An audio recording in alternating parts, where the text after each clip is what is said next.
And we're back to take care of the part everybody's been wanting to do for about an hour or so, which is talk about character roles, archetypes, and what people want to play. Um, yeah, I will leave the floor to you guys to figure it out, and I will simply be here to ask questions. The thing that I will tell you off the bat is I will give you guys, as an established team, a fixer of some connection and loyalty that I will figure out later. So you guys will not have to worry about having a fixer like built into your Okay. Okay. So, does anyone have anything specific they want to play? Just start off with that. Maybe go left to right. Yeah, we can do that again. You guys are more than welcome to write on the board anything you want. Oh, okay. So, normally I just fill whatever role would be needed, but if I had to pick personally, I'd probably want to do something of a rigger. Don't know if it's more drone focused or driving focused, but probably a bit of both. But again, I'm totally fine with doing whatever. Cool. Too Write it sharp? on the board. Yeah. Okay. I got you. Okay. Yeah. Take your time, man. We also should just assume or whatever, unless you have your heart set on what you put in. Omega, any of Yes. this, whether you want to go like cyber rigger or more like technomancer rigger? I was my first thought was a technomancer, but I was looking around and it's harder to do so. So it's probably going to be basically just a normal all around rigger with maybe grabbing a cyber deck, even though that's probably going to spread me a little thin. You can always pick one up down the line. You'll have Yeah. a lot of skill overlap, so it's certainly possible. Oh yeah. And money probably won't be a problem since if we're doing priority, because that was probably going to be my A. That's what you say now. I mean, from what I see, that's the best idea. I should tell you about the rigger that I tried to build one day that wanted to boat.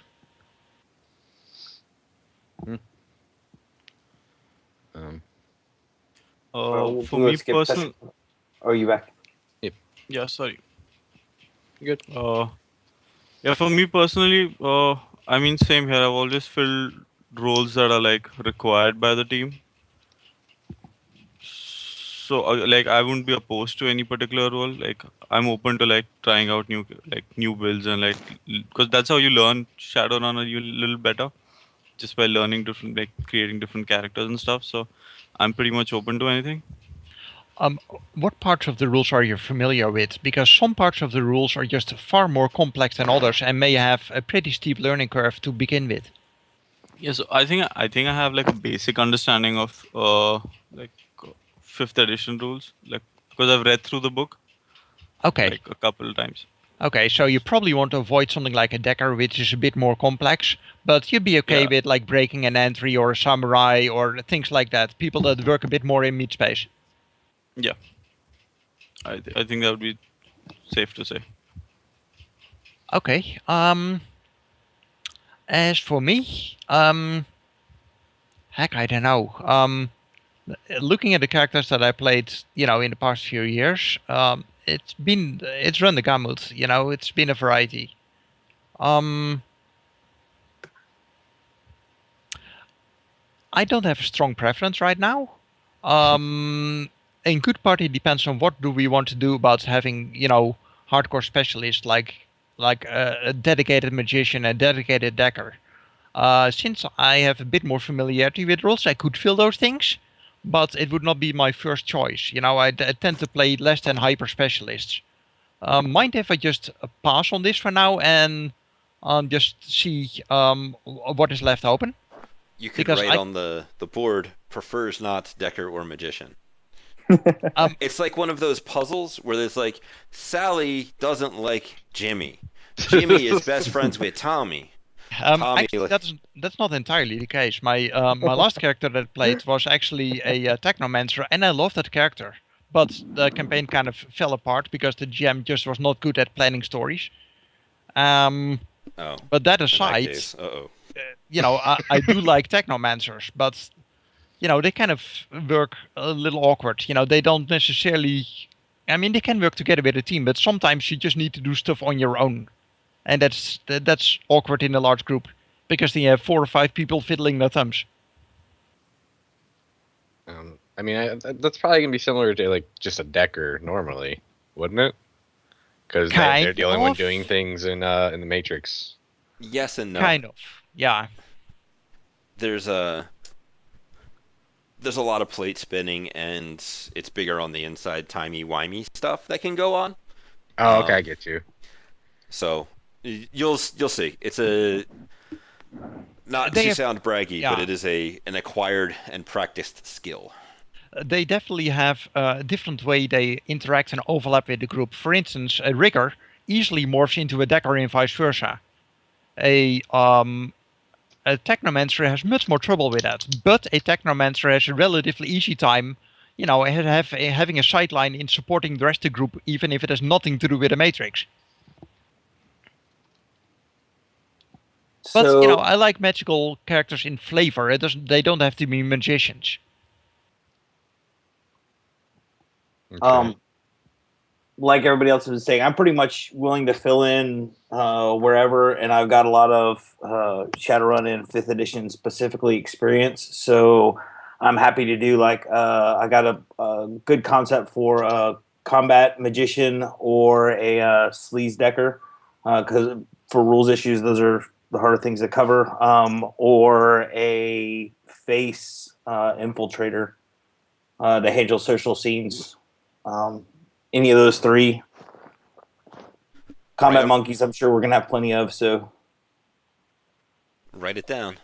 I like how you say, I want to hit thing. Oh, yeah, thank you. My turn? Yeah. Where are you guys writing to? Roll 20. Yeah. It's just on the back of the Roll20 page. Yeah, I just see, give me a sec. There's the sidebar, there's a little eye there. You can pull out a box. Oh no, I think my Roll20 has crashed. It happens. That's all right. We'll just have to move on without you. No, all right, so I'm coming. Moving on. Yeah, I'm thinking physical adept or street Sam, some sort. I'm willing to fill, but yeah, I prefer shoot punchy stuff. It's totally fine.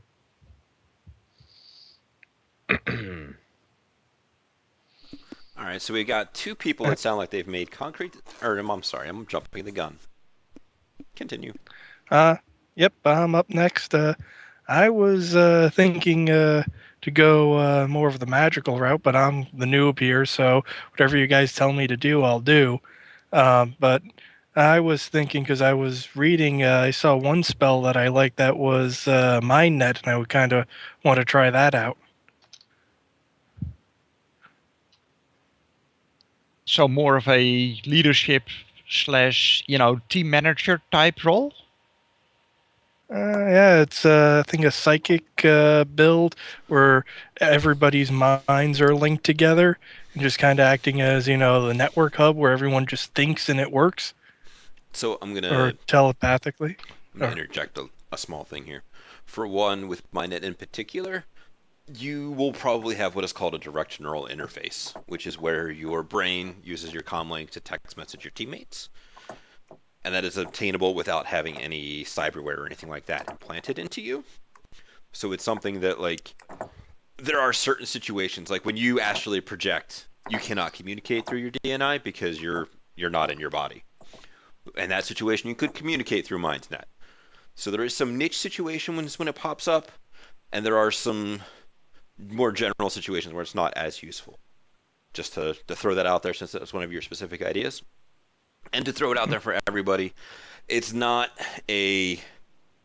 just because you are a mage doesn't mean you have to cast spells and be a spell slinger. I played a shapeshifter on the Runner Hub. Her name was Casa. She was a mountain lion. She was also strength 7. So when and a magician. Sorry, that's the relevant part.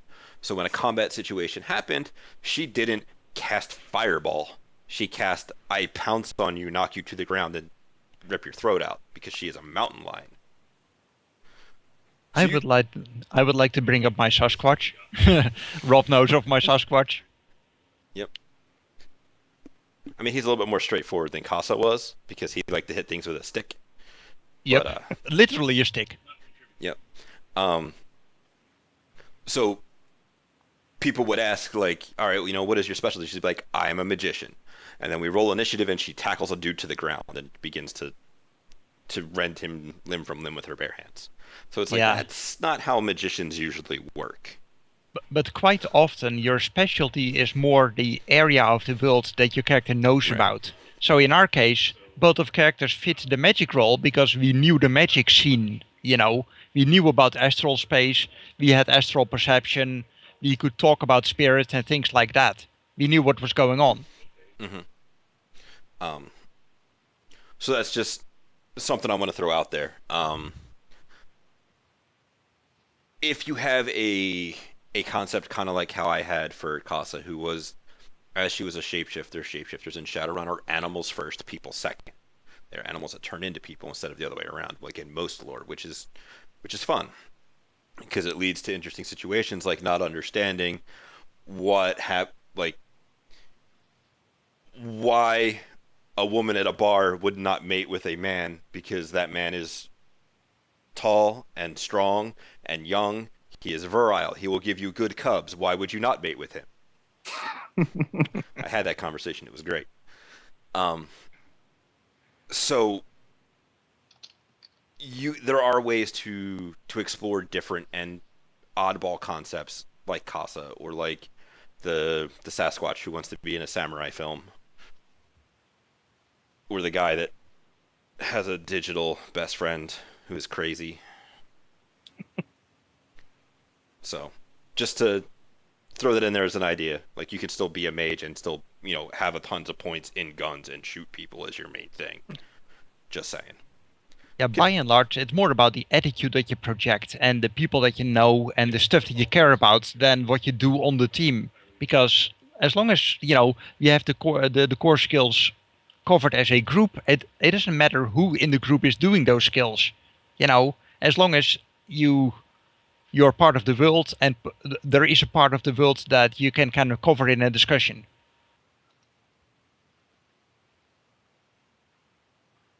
So, anyway, continuing on. Sorry for that.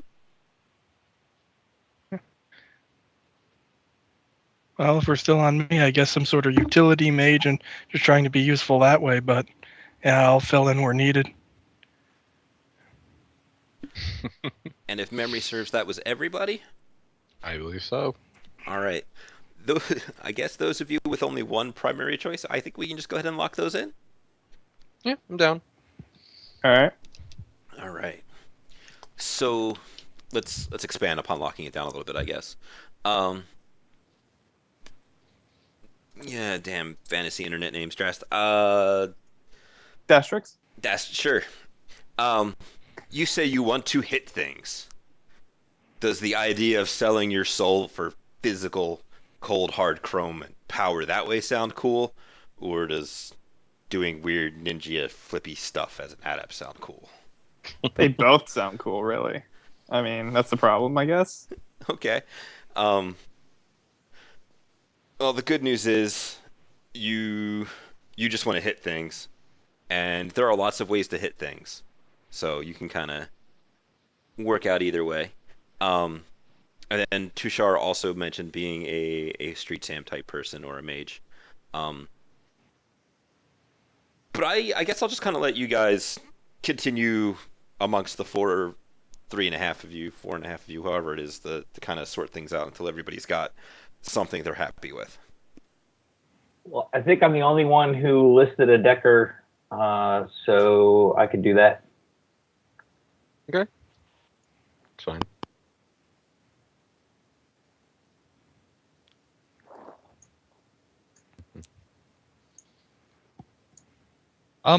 I guess I could play a character that could assist the Decker so that you don't have to be a hyper specialist, which is often a problem.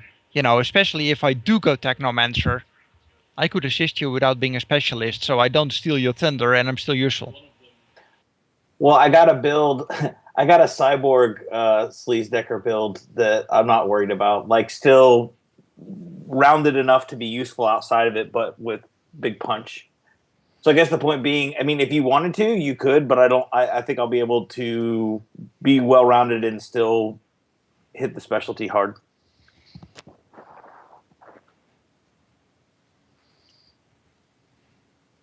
Replacing your primary your primary arm opens up some possibilities.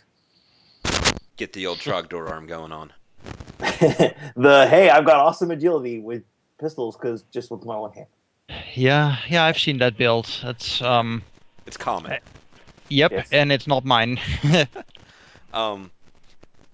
Just for clarity's sake, we are not 100% locked into playing these. If you guys change your mind over the next 24 hours to a week, I don't really care what you end up playing, so long as it is something you want to play and something you're going to enjoy playing.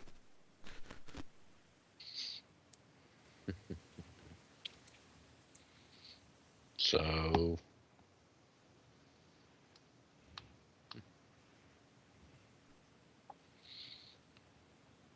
anybody else got an idea what they want to lock in as?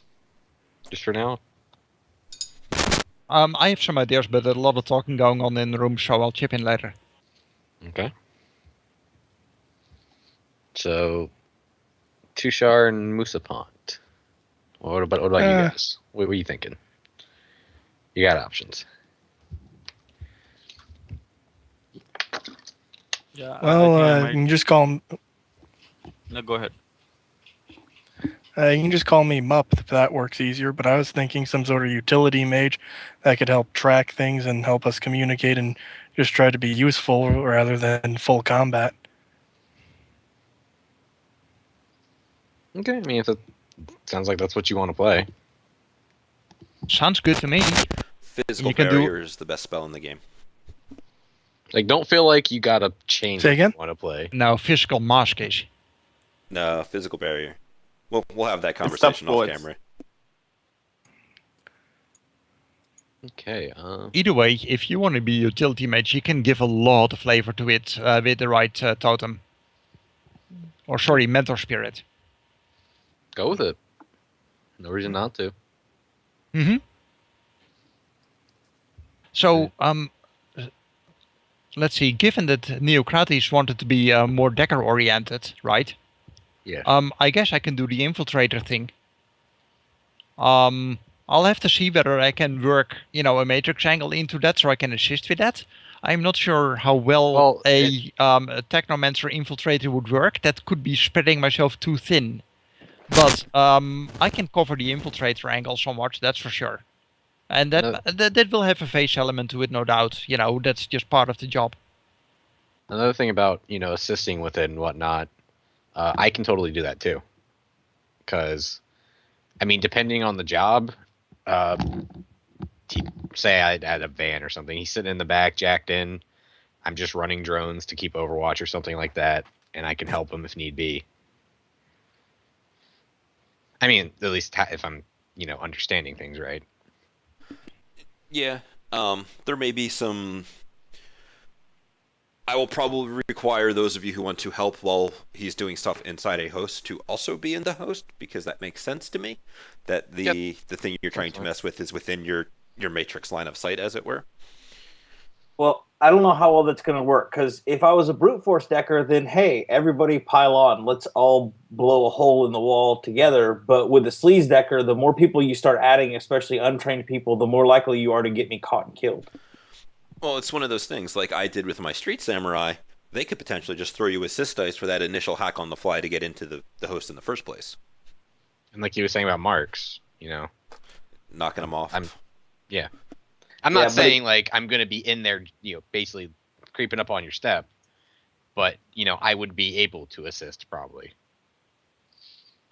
At the very least, he could be your dump shock buddy to pull your cord. Indeed.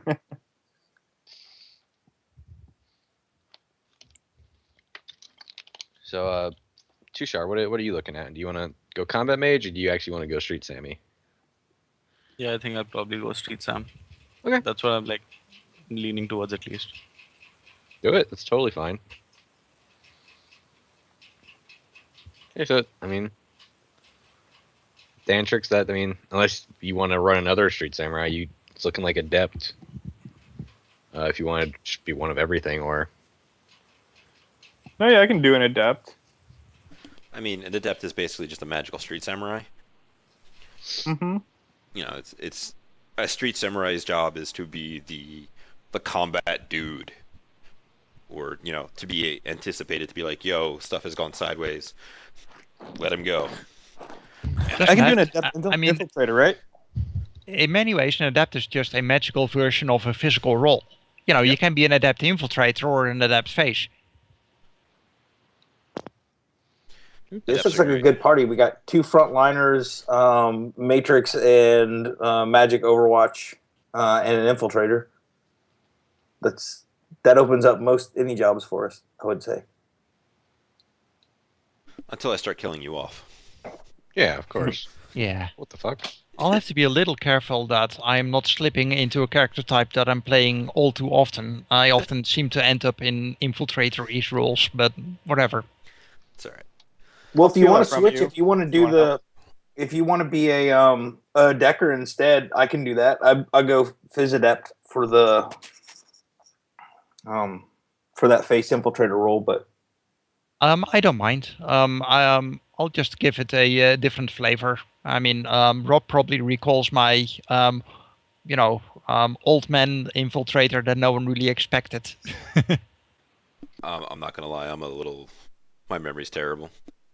Human, somewhere in his 60s, always well clad. No one expected him to be the sleazeball infiltrator.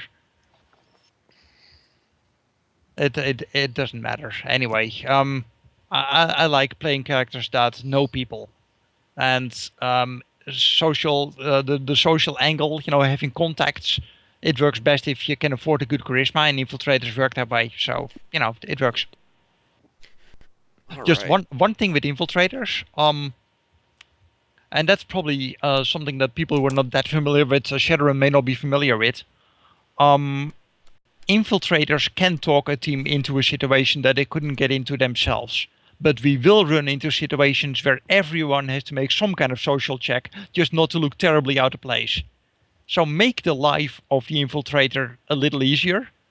Don't take Charisma 1 with no social skills because it's hell on the infiltrator. Yeah, you'll just end up sitting in the truck. And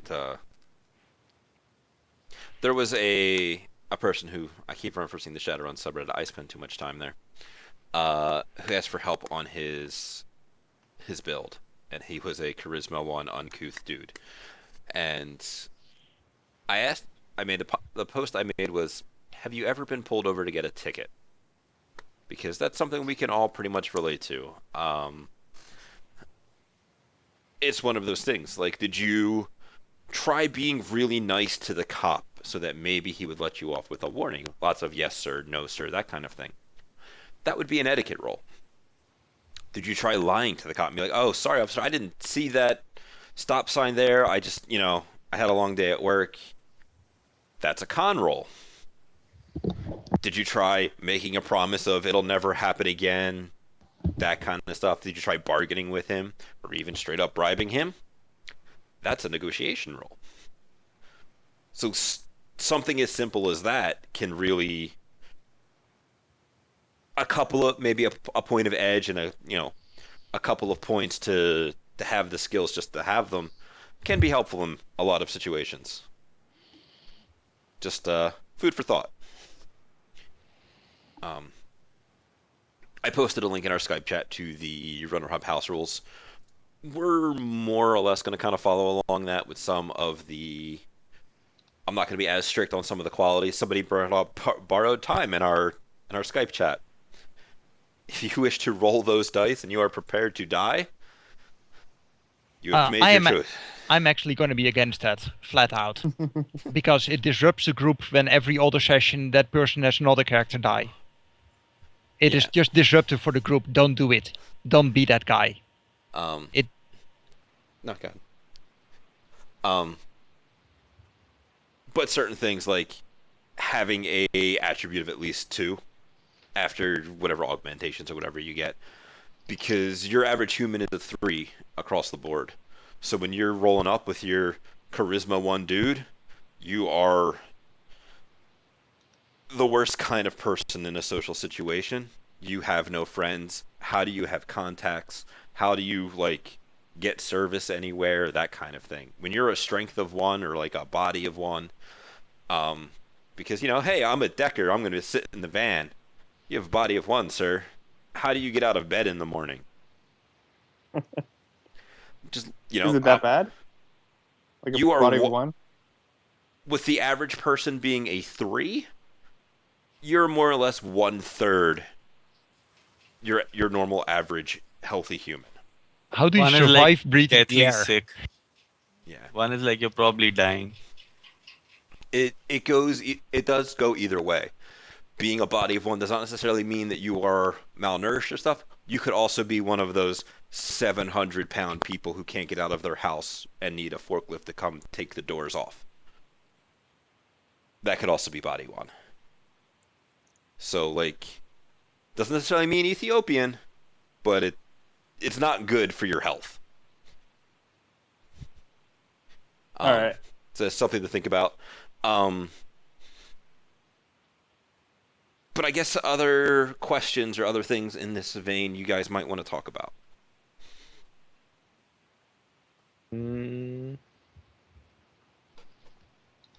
What's a good average attribute? So like I was mentioning, 3s are average for a human, and then the different metatypes modify it from there. Like elves are a base agility of 2. So an average elf would be agility 4. To be on the safe side, and speaking from experience here, I would suggest everyone to take a 3 at least in willpower and body, and a 2 at least in everything else. That's just a safe baseline. That is. That's covered in my basic character generation advice. Body 3, willpower 3 gives you 10 boxes of both stun and physical damage you can take. Where if you had willpower 1 or 2, you only have 9 boxes of stun. And this isn't like D&D where you're going to get 70 hit points. You will probably cap out at like 12. And when bullets start flying, you can start losing those very quickly. An average dice pool for most archetypes and the thing they do, you're looking at 14 to 16, dependent upon your particular concept and other details that you're able to do. You can get a lot higher. I played a pistol adept for 500 karma. Her concept was that she was the best shot you're ever going to see. She started character generation with a 22 dice and pistols. Wow. Yes. When she retired, she was at like 29. That was also after she died. That'll be a story for another day. So, dependent upon wherein and which aspects you want to take, you can get some crazy stuff going on. But we can talk about that, and I can always make the opposition harder. Don't worry. But so long as everybody's kind of in the same ballpark, so this way you don't have some, like, we have 2 dedicated physical people in the adept and the street samurai.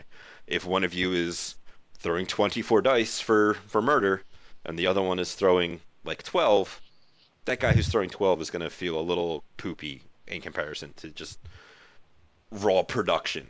You know what I mean? I'm throwing 24 dice, I'm murdering everybody in one shot. I'm throwing 12, I'm struggling to take down a security goon. There's the other side of the coin too. If the team is coordinating really well and everything goes smooth, the dedicated combat guy may not have anything to do the entire game. Some people don't like that. If you plan everything right, you sleaze everything right, you talk with everyone right, you may not have a single combat, and that is success. Yeah, but what if when your dice fail you, Your plan Sure, B, yeah. you critically glitch on the, hey, how you doing? Hey, there's nothing wrong with having a plan B. I'm just saying, don't be only plan B with nothing else to do. Have some kind of social interest, some kind of way of interacting if there's not combat. Yeah. Which is where very interesting knowledge, skills, and context come into play. Um, one of the examples I tend to bring up in this situation is, let's say you have your big giant murder troll who, likes him some TV and has the dependent quality for his daughter, we'll say. When you take that character with just those two things and you say drop his TV knowledge skill by 1 point to buy a children's show specialization, it suddenly shows a different aspect to him. Because why would he have a children's show spec? Because he watches a lot more of it with his daughter. And just little tiny things like that can add a lot to the overall feel and flavor of a character, which is where you can bring in a lot more specifics for your combat characters in non-combat situations. Like, I have these various knowledge skills. I speak this other language. I know this dude over here who's, he's a Novichok addict and he'll do anything for 5,000 Nuyen. So that's a lot of where you can get your other mileage. Generally speaking, during character creation, picking up several contacts is almost always worth the investment. It immediately gives you access to a whole different scene, the whole different part of the game. And even if you don't have the skills to support it, you have someone who knows. You have someone whom you can give a phone call. It really gives you something to do when nothing else on your sheet will.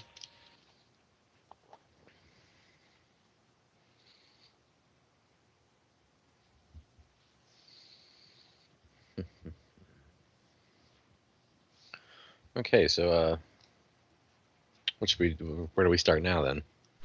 Did we actually decide if we were going to do priority or for character gen? That's kind of up to you guys. I will do a brief check through the characters to check for legality, just to make sure nobody's grabbing, like, Panther assault cannons or something along those lines of character generation. We are here to learn, and part of learning is finding out what we did wrong. But it is kind of up to you guys on priority, sum to 10, karma gen. I don't want to go through lifestyles. That just seems like a lot of work. I've got no idea what karma gen and sum to 10 actually entail. Okay, the quick rundown. With priority generation, you have preset categories of how good you are at certain things. A number of points you can invest in your attributes, or how much money you have to spend on gear, things like that, how much magic you have. You have certain, categories you can just sort. I have X money, or I have Y money, or I have Z money. If you have X money, you can't have X in your skills or X in your attributes. You just get to sort them. With karma generation, it's much more grainy. Everything has a value. The good thing about karma generation is it makes you more well-rounded. It makes you less optimized. That's good for me. So other people think that's bad. Another good thing with karma generation, you essentially use the same rules that you'll be using during play. Because when during play you buy up your skills, you pay your karma cost. Karma is how much goodwill the world has towards you and how much goodies you have to spend. So karma generation is you use the same rules you use to buy your skills or improve your skills rather during gameplay to make your character from the start. But it does lead to some would say more bland, some would say more well-rounded characters. It is generally good for characters that are less specialized. It is bad for people who want to be good at a thing and put every egg in that one basket. If you want to be a troll with strength 10 or 11, you're going to struggle in karma generation. The same with that elf with charisma 9 or 10. You just are not going to afford to. And if you do, you won't have much else. But if you like playing the character that can assist everyone else and is a bit of everything, you'll like karma generation. I don't like karma generation because it's really hard to do. It's really hard to track, and especially with new players, that's a lot to ask them to do. I mean, the whole point of the priority build system is that somebody can come in and get a reasonable character that will function without having to be an expert in the system. I am cool with the sum to 10 though, because that gives a little bit more flexibility and it's not too hard for people to wrap their heads around. And also because sum to 10 will work in Hero Lab, and I don't think Karma Build will. Yeah, I'd prefer sum 10 or priority.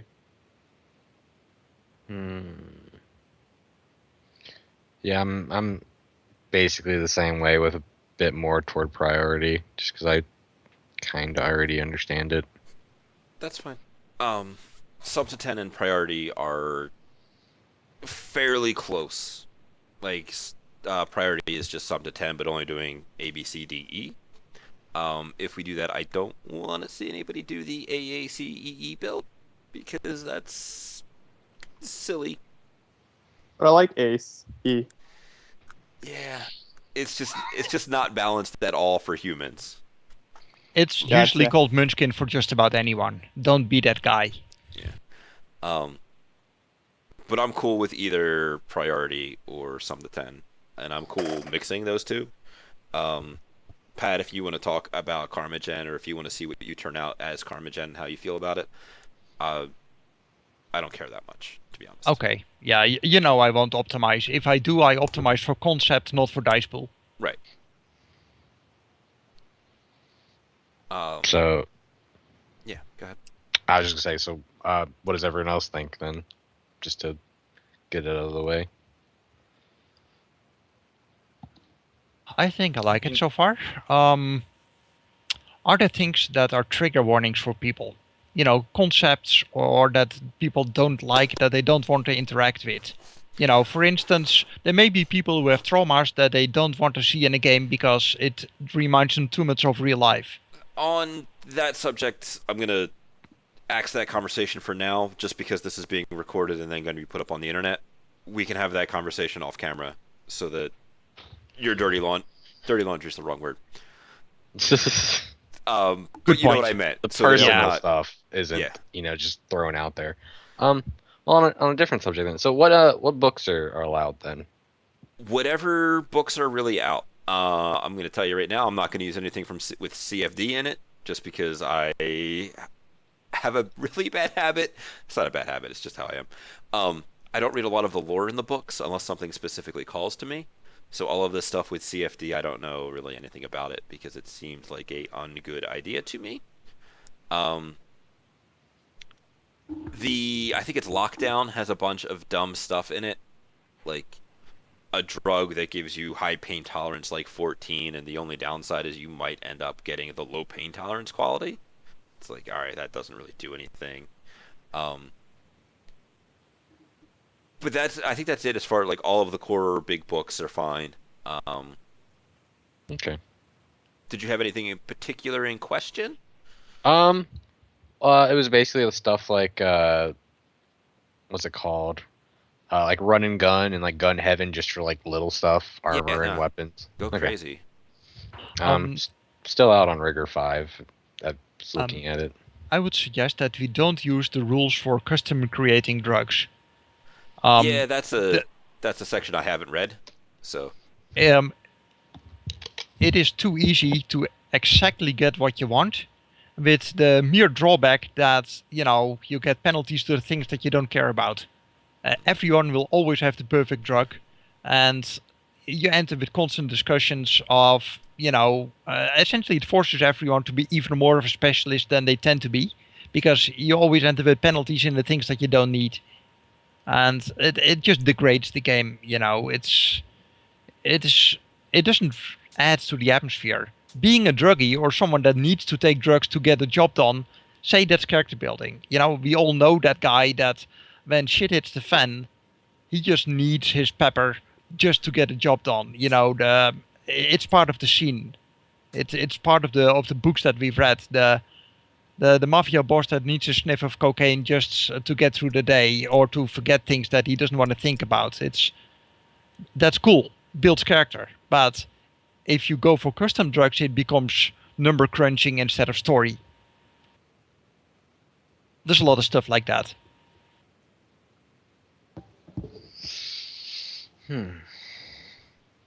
But I'm big on story and immersion. I am not so interested in tweaking another 2 points dice pool.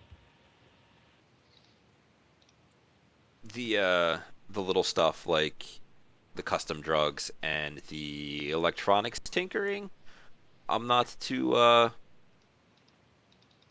let's be honest, they weren't used on the hub. I didn't read them. So that's kind of how that turned out. If there was something, let me also throw this in because this seems like a good time. If there were something crazy that's not quite in the rules, for example, it never came up in one of the games I played, but it was something I talked about and the GM was cool with it. Something like a latent awakening. I kind of gave him carte blanche, like, yo, I want to do this because I had a character who got amnesia, and then it was like a huge turning point for the character, and it was really fun to explore. So if you wanted to do something like an latent awakening or like an emergence, I was like, let me know, and I will totally like save my karma towards doing that. That's cool. I like it. With that in mind, the crazier meta types and stuff like that. Let's not get into infected territory. You know, no one play vampires and things like that. It goes wrong. And please don't Can try we kill and vampires? let's try and Maybe? not play a Drake. Things That's like racist. that. You know, it's just it throws the power curve completely out the window. That's a kind of a good point to bring up the infected stuff. It can get a little crazy. However, if somebody is interested in exploring that and is like in play, and you guys, because I'm not going to be here the whole time, that is something that can happen. You can become infected in play, and there are all kinds of fun rules for that, including, you know, losing all of your cyberware and almost dying. Or essentially not being able to cooperate with the rest of your team since you can't go out in daylight. So be careful. You know, Yeah. you may get a whole lot more than what you wished for. And being a walking biohazard. You know, that's good, right? Yeah, That's I always mean, fun. by Right. and large, the more extreme you are, the more at some point the team is going to be forced to abandon you. Yeah. Just to do that, just to survive in the world. Yeah. And we did ask for a little bit more on the black trench coat, mirror shades sort of things. So things that are very big and blatant, like, you know, Sasquatches, might be a little bit off the thing. But I am, with the exception of pixies, if you have a good concept that involves one of the weirder things, I'll at least hear it. Because fuck pixies. So yeah, I was looking at you know, the band things on like the house rules. Mhm. And that's pretty much like concurrent with what we're doing here then, yeah? More or less, I was part of the committee for just about every one of those rules decisions. So if you have questions about a specific thing, I can tell you why we banned it for the hub and could potentially be legal for us to do here. Oh yeah, I was just looking. It doesn't look like any of the stuff I wanted to do for character-wise isn't there, but yeah, I think I'm good looking at them. Again, there's one or two that were banned specifically for reasons of trigger warning or because role-playing it out might get iffy. Things like that. I mean, yeah, I can see one right now looking at the band negative qualities. Some of those might work in the right group, so it might be up for discussion, one or two.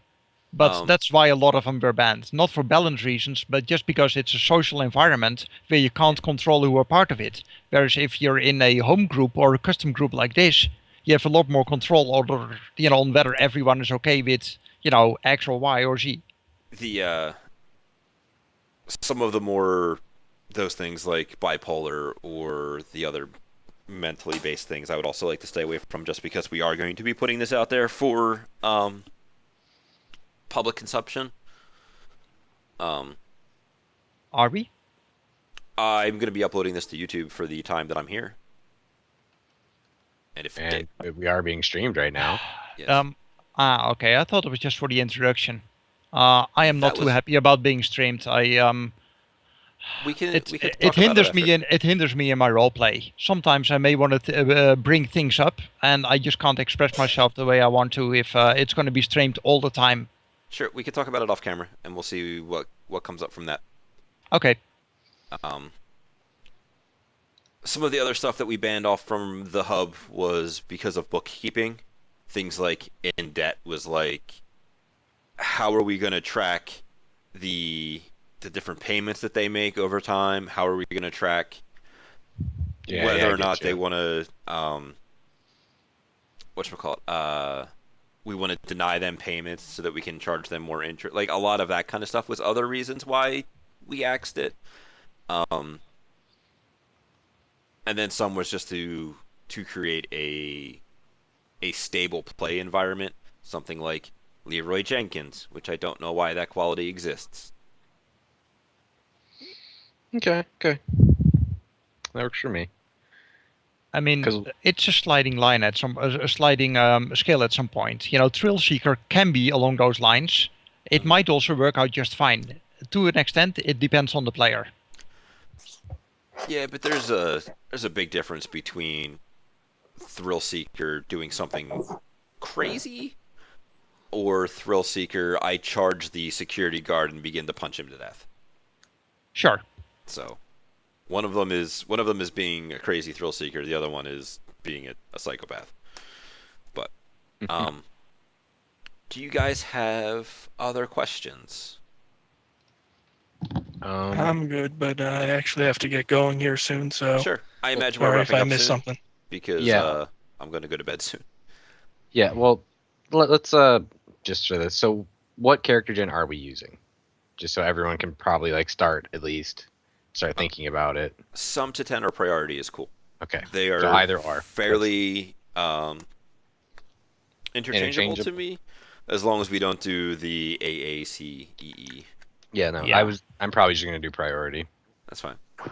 I think that either works. In a lot of cases, we'll just have, Rob, give Rob the right to veto a character build if it just looks unbalanced. And that can be any of the character builds, You can build unbalanced characters with karma build. Just give someone who is not a player the right to say, no, this is not a good idea. And God. like availability is 12 standard stuff. Like I'm on Chummer right now, setting it up. Okay. Are we using German errata? I think that they're better than the American ones. I believe that's what the hub uses. So for the most part, yes. I don't know of anything specific outside of the rigor. Skill wires. Skill wires is the exception.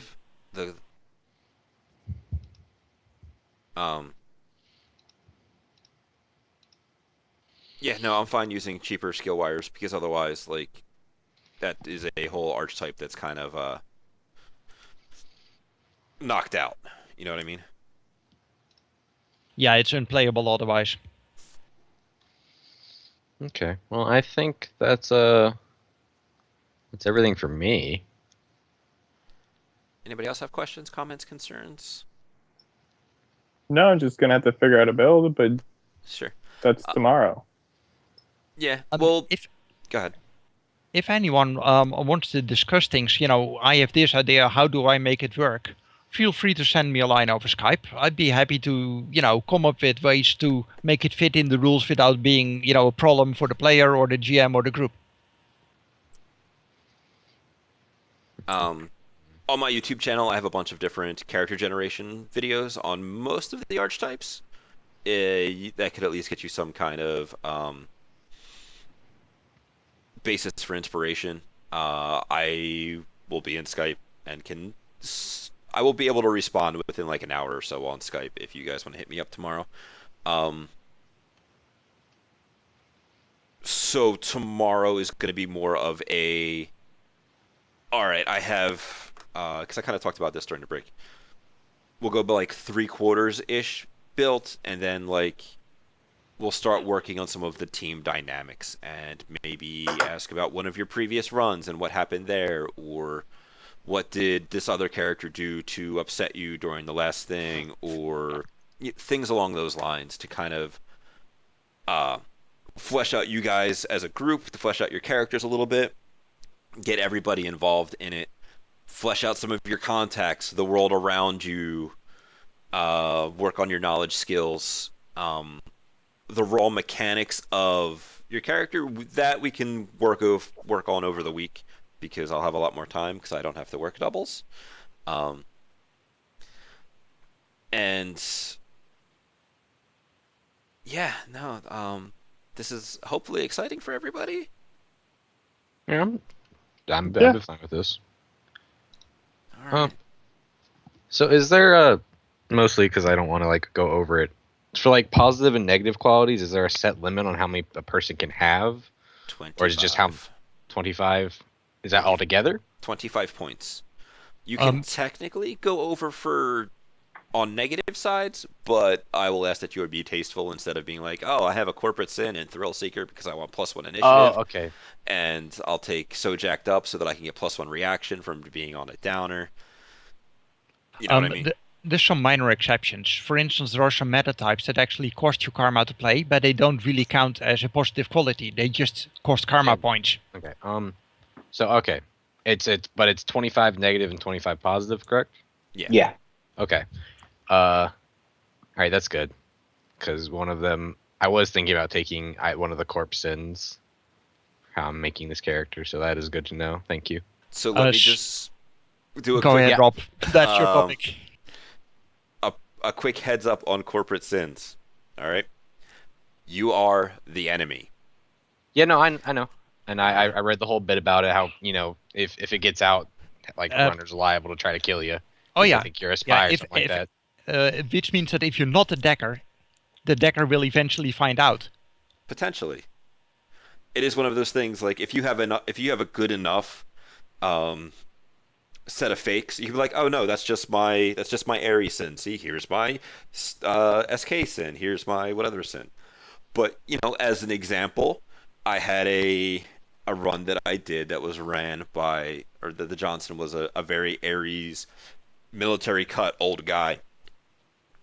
He, being an Aries dude, knew that one of the characters had an Aries sin, and during the meet, he only talked to that person, only shook that guy's hand, only really interacted and basically ignored everybody else at the table because he was a racist Aries dude. The rest of the team was like, he's very clearly Aries because, look at him with his, butch shaved head military haircut and his jargon and that kind of thing. And they kind of looked at him, it's like, and he's only talking to this guy. Huh. Wheels started turning. No, that makes sense.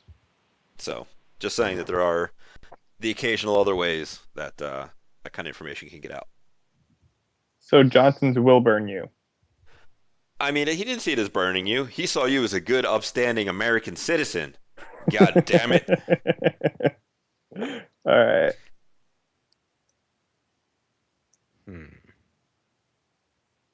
Cool. So what time are we going to get together tomorrow? Same time? Same time. I'm going to try to... unless something crazy happens with work and I have to stay later, which I hope it doesn't, because that's like a 14-hour day already. Cool. I'm going to try out this the priority thing. I think I'm going to go A, B, B, E, E. I've never done the 7 to 5 before. It might make me a little... 7 to 10. Or, sorry, 7 to 10. Yeah. It might... Because the character build I was going to be really light on attributes, which sucks, but is livable, and this is a little better. Yeah. So, if nobody else has anything else, I'm going to kill the recording. We can still chit-chat for a little while because somebody just brought up an interesting thing in the Twitch chat. Pat, I will talk to you sometime tomorrow. See how you feel. Sure, works.